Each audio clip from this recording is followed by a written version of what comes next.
Alors bonjour et bienvenue, c'est Nicolas de la chaîne Mister Dividende. Alors je rappelle pour ceux qui ne me connaissent pas encore que je partage avec vous ma méthode pour générer un revenu passif stable et sécurisé en investissant en bourse.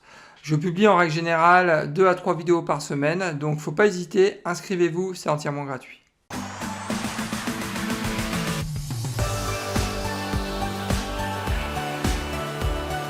Alors comme d'habitude, je vous rappelle que je ne suis pas un conseiller financier, qu'il est vraiment important de prendre le temps nécessaire pour faire ses propres recherches avant d'investir en bourse.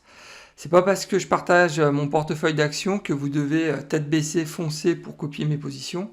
Gardez toujours finalement votre esprit critique, c'est vraiment le meilleur moyen de faire de l'argent en bourse. Alors aujourd'hui, je vous présente une nouvelle série, les Insiders. Chaque semaine, en fait, je vais partager avec vous les informations les plus pertinentes et surtout les plus bankable. L'objectif, bien évidemment, c'est toujours de booster en fait son portefeuille d'actions tout en ayant une approche sécuritaire de l'investissement, car je vous rappelle que je suis un investisseur conservateur. Alors dans un premier temps, regardons les performances des marchés mondiaux, à savoir que tout est dans le rouge, aussi bien en Chine, donc en France, aux États-Unis.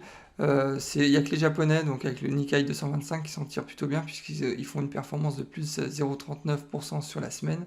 Mais sinon, regardez, c'est vraiment pas terrible. Mais ça fait maintenant 2 semaines qu'il y a une petite correction qui est, j'ai envie de dire, assez naturelle. Il y a certainement aussi des prises de bénéfices. Les marchés ont vraiment poussé fort depuis maintenant presque un an. C'est normal qu'il y ait un moment ou un autre, il y a des gros fonds qui prennent des bénéfices.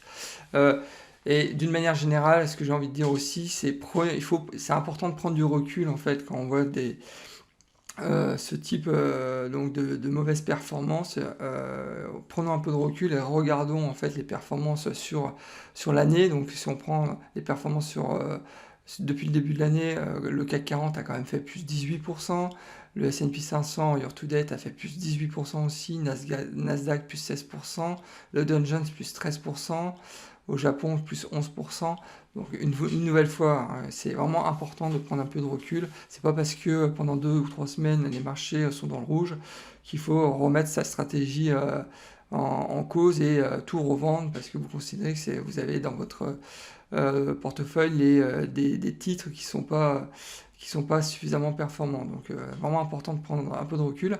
Ensuite, un deuxième point, le marché chinois, c'est vrai qu'il se porte pas très bien en fait depuis maintenant un an. Et regardez les performances depuis le début de l'année, donc ils sont à moins 13,15%. C'est vrai que c'est pas terrible, mais on va en revenir dans cet épisode sur le marché chinois, puisque à mon sens, il y a un vrai risque. En tous les cas, donc il faut vraiment faire attention au marché chinois actuellement. Alors on commence avec quelques statistiques qui sont sorties cette semaine. Donc le commerce US cartonne. Il faut savoir que les ventes au détail ont augmenté au mois d'août de 0,7%. Alors que le consensus était à moins 0,8%. Donc très belle performance une nouvelle fois du marché américain. Les ventes totales pour la période de juin à août en 2021 ont augmenté de 16,3% par rapport à l'année dernière. Donc imaginez, c'est vraiment exceptionnel.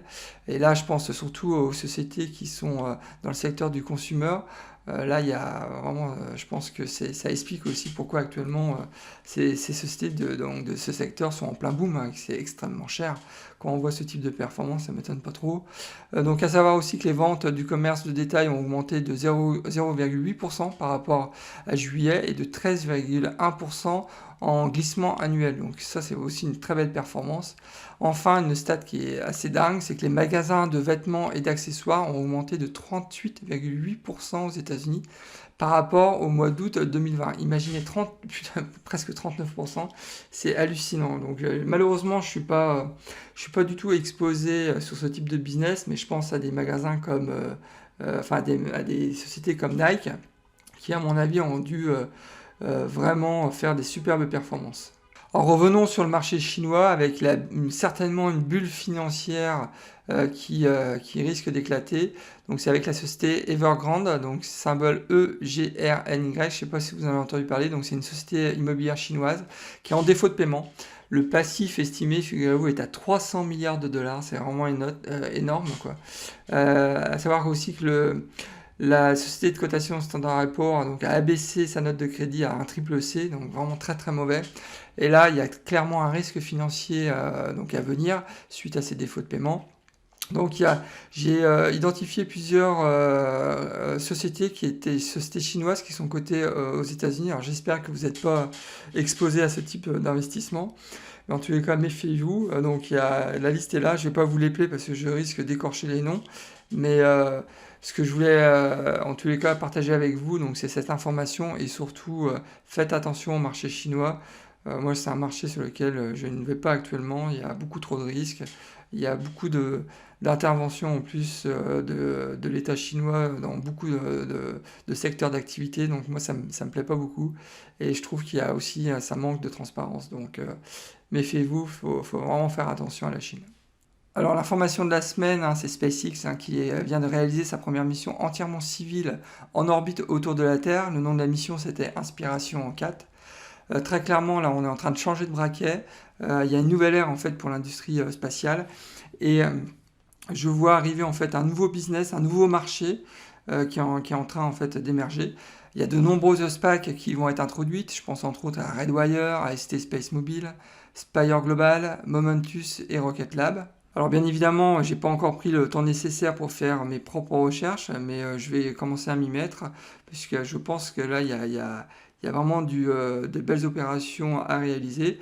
Et bien évidemment, si vous avez déjà étudié ce domaine, donc ce nouveau marché, ça serait super sympa de partager avec moi et aussi avec la communauté vos recherches, de manière à ce qu'on puisse ensemble dénicher la pépite de demain.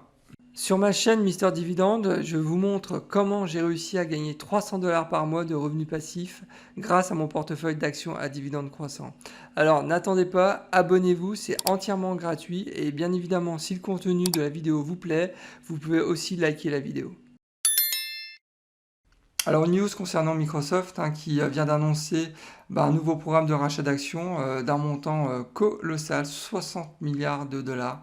Donc c'est vraiment énorme, mais bon, on est là dans le monde de Microsoft en même temps. En parallèle de ça, ils ont annoncé une nouvelle augmentation du dividende annuel de 11%. Je crois que l'année dernière, l'augmentation était de 10%. Bon, vous connaissez ma position sur Microsoft. Moi, j'achète régulièrement Microsoft. Je considère que c'est vraiment une société qui a un potentiel énorme dans les années à venir. C'est certainement aussi la tech la mieux diversifiée parmi toutes les autres techs. Vous pouvez prendre Google, Facebook ou Apple. Microsoft, c'est certainement la boîte la mieux diversifiée dans ce secteur. Si vous n'avez pas encore du Microsoft dans votre portefeuille, sérieusement, pensez-y. Il y a vraiment un potentiel de dingue. Regardez aussi peut-être les performances historiques de cette société. C'est du quasiment, je crois, de mémoire, 1000% sur 10 ans. Et ils feront encore ce type de performance dans les 10 prochaines années. Ça, je peux vous l'écrire. Alors le gaming, toujours en croissance, c'est vraiment une industrie extraordinaire qui pèse bien plus lourd maintenant que le cinéma. Donc les jeux vidéo ont augmenté de 7% par rapport au mois d'août, par rapport au mois d'août de l'année dernière. Les ventes en year to date, elles sont à plus 13% par rapport à 2020. Les ventes de consoles sont en hausse et c'est normal, ils ont lancé, donc Sony a lancé sa nouvelle console il y a quelques mois, de plus 49% par rapport à 2020. Les deux grands gagnants sont bien évidemment Microsoft et Sony.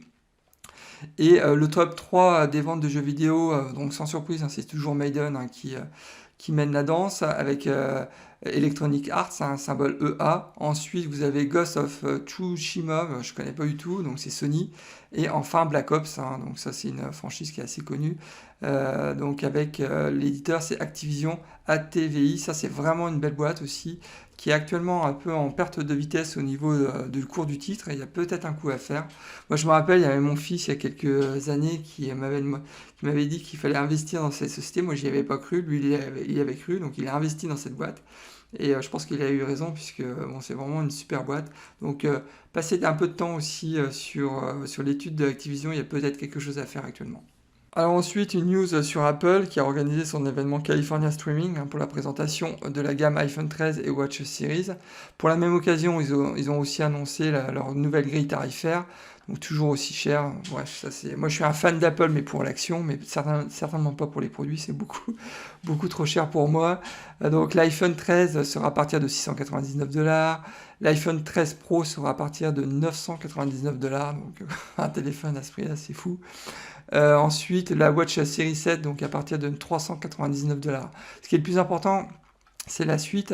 Donc, il y a des analystes proches du dossier qui considèrent qu'Apple aura une croissance de revenus de 40% donc, sur la nouvelle gamme d'iPhone.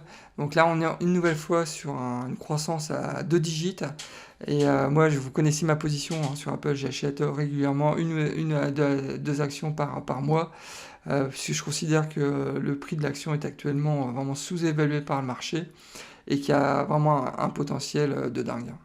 Passons ensuite sur les principales hausses de dividendes. Donc on a, comme je l'ai vu, un Microsoft qui a annoncé une nouvelle hausse de dividendes de plus 11%. American Tower, donc, qui annonce une augmentation de son dividende de 3%, mais qui en fait augmente son dividende tous les trimestres.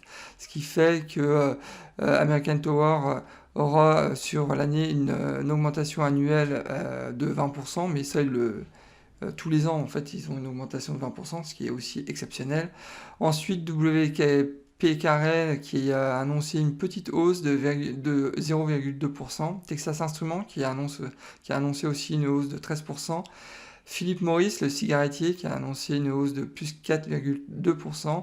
Realty Income, qui a annoncé aussi une hausse de 0,2%. Et enfin, Store, qui a annoncé une hausse de plus 6,9%. Store, je vous invite aussi à regarder ce titre.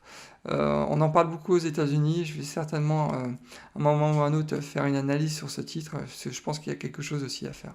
Et enfin, une excellente nouvelle de Giro qui a relisté finalement Realty Income. On peut de nouveau investir et acheter des actions Realty Income sur De Giro. C'est pas trop tôt. Moi, j'ai toujours pas compris pourquoi il l'avait délisté, mais en tous les cas, c'est une excellente nouvelle et j'en suis certain.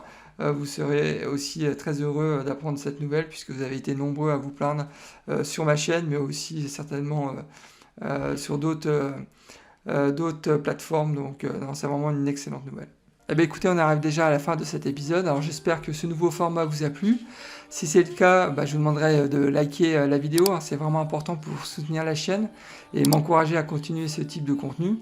Et si vous n'êtes pas encore inscrit à ma chaîne YouTube, faut pas attendre, inscrivez-vous, c'est entièrement gratuit. Je tenais aussi à vous rappeler que vous pouvez écouter toutes ces publications sur les principales plateformes de podcast que sont Spotify, Apple et Google Podcast. Bon écoutez, je vous souhaite maintenant plein de bonnes choses et je vous dis au prochain épisode et surtout bon trade. Au revoir.